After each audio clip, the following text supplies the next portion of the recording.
Saudara, nilai tukar petani NTP Aceh pada September 2024 menjadi 122,08 atau naik 0,05%. Terjadinya kenaikan NTP pada sub perkebunan rakyat, perikanan, dan peternakan. Bila dilihat dari 5 subsektor, ada 3 subsektor yang mengalami kenaikan NTP, yakni tanaman perkebunan rakyat, perikanan, dan peternakan. Sedangkan subsektor tanaman pangan dan hortikultura mengalami penurunan. Kepala Badan Pusat Statistik Aceh Atmatri Suwanasution mengatakan hal serupa juga terjadi pada NTP nasional pada bulan September, berada pada angka 120,30 atau naik 0,38% dari bulan sebelumnya.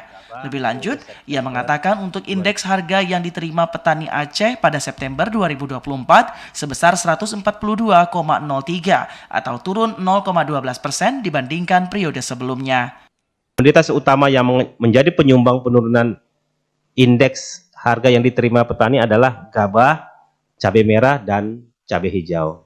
Sementara itu, indeks harga yang dibayar petani atau sering disebut dengan IB sebesar 116,34 atau mengalami penurunan sebesar 0,17% dibanding periode sebelumnya.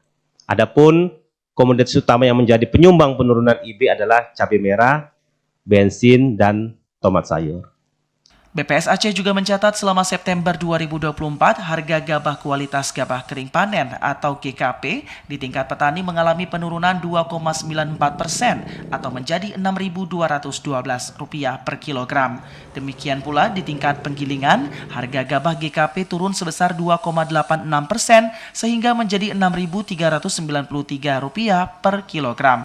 Rizwan menambahkan harga GKP di PD tertinggi jika dibandingkan kabupaten kota lain di Aceh, yaitu mencapai Rp6.500 per kilogram. Sementara yang terendah di Aceh Barat Daya, harga gabah kering panen hanya Rp5.700 per kilogram. Dari Banda Aceh, Fajariana, TVRI melaporkan.